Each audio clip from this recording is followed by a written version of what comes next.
Hello and welcome to another Owl Knights review. I'm Jojo, and today I'll be reviewing F.I.S.T, Forged in Shadow Torch. F.I.S.T is a 2021 Metrovania action platformer developed by Thai Games and published by Bilibili. It is currently retailing for as low as $8 and upwards to $35, depending on where you purchase it. As of the time of this review, it is available on all systems, with the latest port to next-gen Xbox released in June of 2023. This review is from the perspective of a casual gamer, evaluating whether this game is worth playing during your free time or after a long day of work with other responsibilities. In this game, you assume the role of Rayton, a former resistance soldier. The Machine Legion has invaded and colonized Torch City. After his friend's arrest, Rayton reclaims his mechanical fist and embarks on a journey to fight back. Unaware that he's entangled in a large conspiracy involving the Mafia, the Rebellion, and the Legion.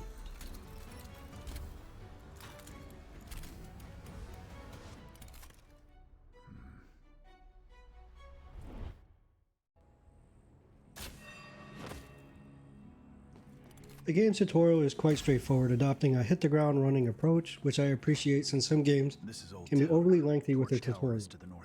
The instructions don't pause the game, instead they let you try them out as they appear for you to attempt.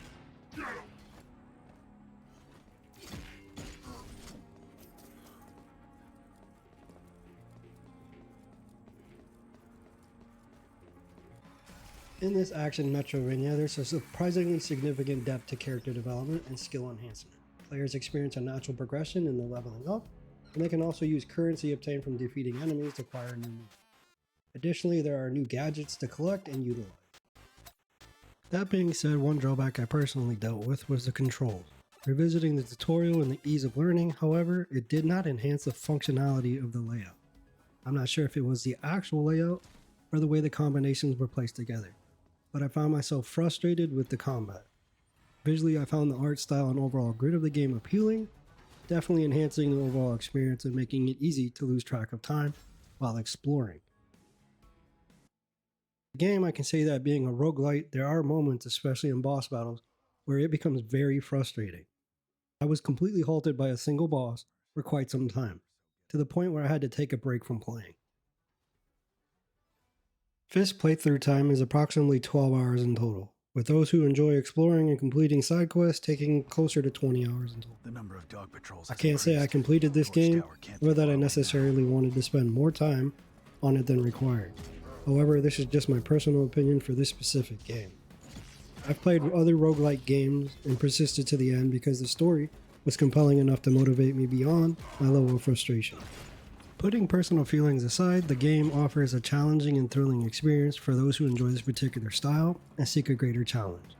Given that the game isn't excessively long, it's worth the time for enthusiasts of this genre.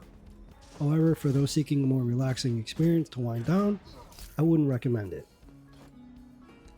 As I mentioned before, this review is from the perspective of a casual gamer, not necessarily that of a diehard fan of a Metrovania genre. I'd like to emphasize that my experience, while not necessarily great, boiled down to personal preference.